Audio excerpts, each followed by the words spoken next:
Alors, alors, ne restons pas insensibles au deuil qui frappe les familles dont les enfants sont sacrifiés par la milice de M. Sassou Nguesso. Ces enfants auraient pu être les nôtres, nos filles, notre petite fille, nos fils, nos neveux, nos frères, nos cousins. En tant que mères qui donnons la vie, soyons empathiques et solidaires, car ce qui arrive aux autres peut aussi nous arriver.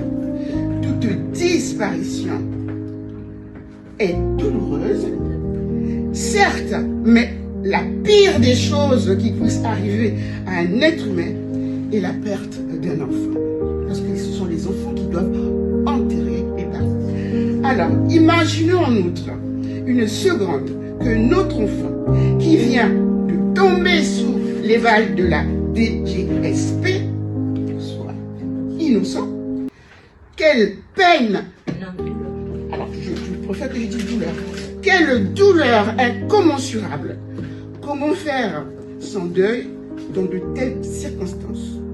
Quel fardeau génial au bois que tu nous fais subir. Le gros Koulouna. Merci à vous.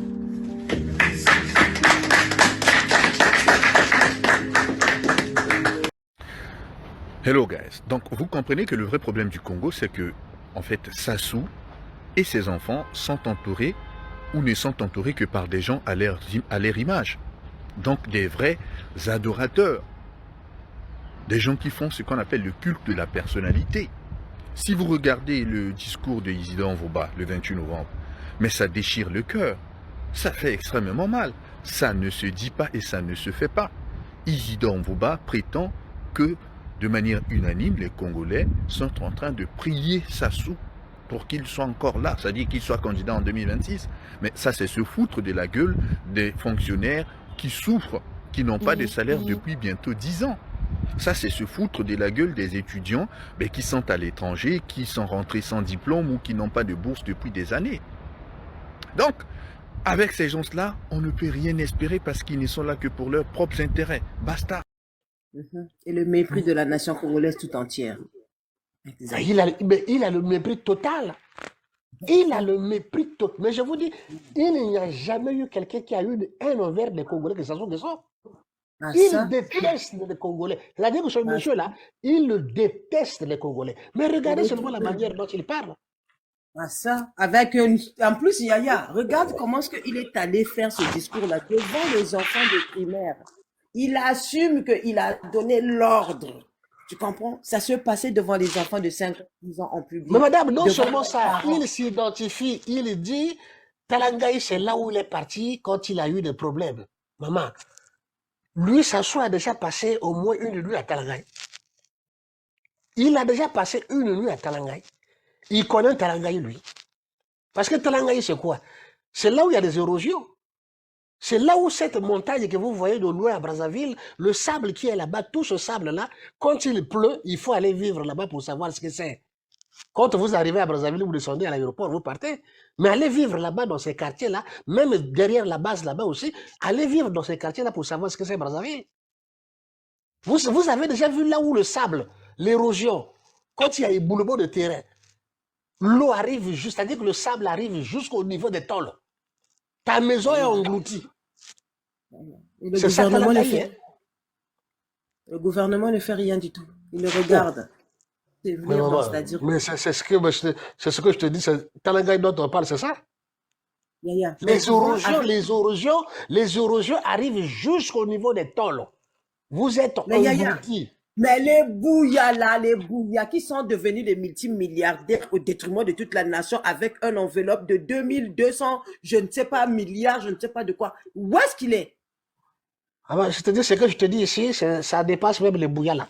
Là, c'est un chef d'État qui dit, lui, s'identifie à un quartier. C'est pour vous montrer tout simplement que ce monsieur-là est les Congolais.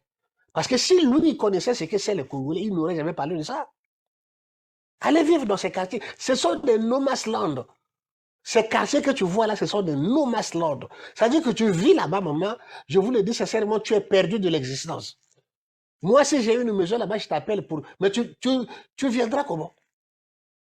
Comment tu vas? Quand vous arrivez à Brazzaville, vous descendez à l'aéroport, vous partez. Mais allez vivre là-bas, dans ces quartiers-là, même derrière la base là-bas aussi, allez vivre dans ces quartiers-là pour savoir ce que c'est Brazzaville. Vous avez déjà vu là où le sable, l'érosion, quand il y a un éboulement de terrain, l'eau arrive juste, c'est-à-dire que le sable arrive jusqu'au niveau des tôles. Ta maison est engloutie. Et le C'est ça gouvernement ne Talangaï, hein. fait, le gouvernement ne fait rien du tout. Il le regarde. C'est Mais venir, maman, c'est-à-dire, mais c'est ce que je te dis, Talangaï dont on parle, c'est ça. Yaya, mais Les souvent, érosions, avec- les érosions arrivent jusqu'au niveau des tôles. Vous êtes mais Yaya, engloutis. mais les bouillas là, les bouillas qui sont devenus des multimilliardaires au détriment de toute la nation avec une enveloppe de 2200, je ne sais pas, milliards, je ne sais pas de quoi. Où est-ce qu'il est? Ah ben, c'est-à-dire, ce que je te dis ici, ça dépasse même les bouillas là. Là, c'est un chef d'État qui dit, lui, s'identifie à un quartier. C'est pour vous montrer tout simplement que ce monsieur-là est les Congolais. Parce que si lui, il connaissait ce que c'est les Congolais, il n'aurait jamais parlé de ça. Allez vivre dans ces quartiers. Ce sont des no-man's land. Ces quartiers que tu vois là, ce sont des no-man's land. C'est-à-dire que tu vis là-bas, maman, je vous le dis sincèrement, tu es perdu de l'existence. Moi, si j'ai une maison là-bas, je t'appelle pour... Mais tu viendras comment? Comment tu vas monter ces montagnes-là pour aller voir quelqu'un là-bas au fond sur ces montagnes? Tu ne viendras même pas. Les Congolais habitent sur ces montagnes que vous voyez là-bas, dans des érosions. Les ruelles ils n'existent même pas. Tu peux monter là-bas, c'est-à-dire que quand tu arrives comme ça, tu te poses une question. C'est Brazzaville vraiment? Vous vivez ici à Brazzaville? Pas d'eau, pas d'électricité. Dans ces quartiers abandonnés, dans ces quartiers là-bas, on ne connaît ni policier, deux fois même pas l'école. On ne connaît même pas l'hôpital. On ne connaît rien. Ils peuvent rester là-bas 2 ans là-bas. Même le marché de Wenze, ils ne mettront jamais pied. Pendant 2 ans, pendant 3 ans, ils ne connaissent même pas le marché de Wenze. Pas du tout. C'est ça Brazzaville d'aujourd'hui. C'est ça Brazzaville d'aujourd'hui. Devant nous, mes frères, on n'a qu'un seul ennemi du nord au sud là, qui nous bouffe tous, c'est Sassou Nguesso. On doit le Oh. chasser, il n'y aura pas des élections. Levons-nous. Personne d'autre qui va venir nous. On doit Les se lever, s'il problèmes vous de plaît. notre pays se sont multipliés par 10, par 15. Est-ce qu'il suffit de ne plus obéir pour être libre? C'est la question que se pose Étienne de la Boétie dans le discours sur la servitude volontaire. Si tu ne connais pas ce texte, il a été écrit par un jeune homme de 18 ans en 1548. Et pourtant, il est toujours d'actualité parce qu'il questionne les mécanismes de la soumission et la légitimité du pouvoir. Je t'explique l'idée principale en 2-3 minutes. Dès la première page, la Boétie expose son projet. Je voudrais seulement comprendre comment il se peut que tant d'hommes, tant de nations, supportent quelquefois un tyran seul qui n'a de puissance que celle qu'il lui donne. Là déjà, il y a 2 choses. Les hommes se disent contraints d'obéir à l'autorité, mais ils pourraient numériquement la renverser. Donc ce n'est pas comme ça que fonctionne le pouvoir. Un tyran n'a de puissance que celle qu'on lui donne. Donc dès le départ, c'est une clarification importante. La domination n'est pas quelque chose que l'on subit passivement, sinon il suffirait de la contester. La domination, c'est quelque chose qu'on participe activement à produire. C'est la servitude volontaire. Le sujet participe à la domination qu'il subit. Reste à savoir pourquoi. Pourquoi est-ce que l'on préfère se soumettre plutôt que d'assumer notre liberté?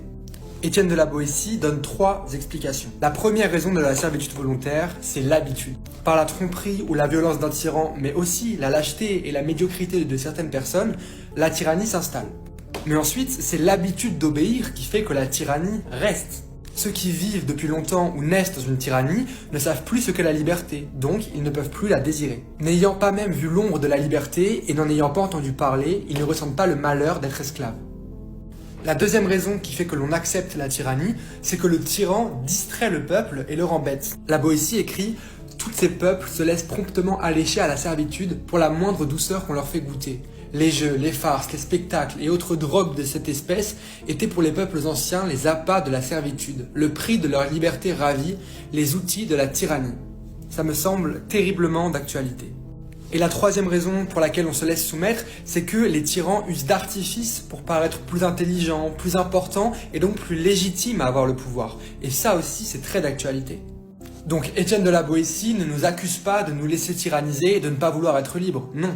Il nous invite plutôt à prendre conscience de la vraie nature du pouvoir pour s'en débarrasser. Parce qu'aucune tyrannie ne peut durer sans qu'à un moment ou un autre, on y participe. Non seulement en obéissant, mais aussi en faisant obéir les autres, en participant alors soi-même à la tyrannie. Et la fin du texte insiste beaucoup là-dessus. Pour Étienne de la Boétie, il existe des relais, des serviteurs du pouvoir qui l'aident parce que le pouvoir leur profite. Parce qu'ils préfèrent leurs petits intérêts personnels que l'émancipation collective. Mais alors qui sont ces serviteurs de la tyrannie? Alors certains le sont plus que d'autres, mais on l'est tous un peu parfois en réalité. Toutes les fois où on défend nos intérêts aux dépens des autres, où on ne respecte pas leur liberté, où on donne des ordres, toutes ces fois, on entretient une tyrannie dont on est aussi la victime. Et c'est pas vraiment notre faute, car on est tellement habitué à la tyrannie qu'on finit par y participer. Mais il faut s'interroger, je me plains de l'injustice, mais quand est-ce que moi aussi j'y participe? Il y a donc une responsabilité collective, non pas de combattre la tyrannie, mais juste d'arrêter de la soutenir en refusant d'obéir et de faire obéir.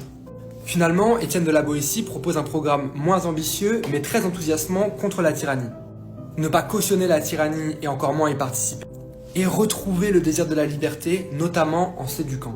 D'ailleurs, à la toute fin du texte, Étienne de la Boétie écrit « Apprenons donc, apprenons à bien faire, levons les yeux vers le ciel pour notre bonheur ou pour l'amour de la vertu. » Comme d'habitude, le texte est dispo en PDF sur mon profil TikTok, donc pensez à vous abonner et surtout à repartager la vidéo, c'est super important.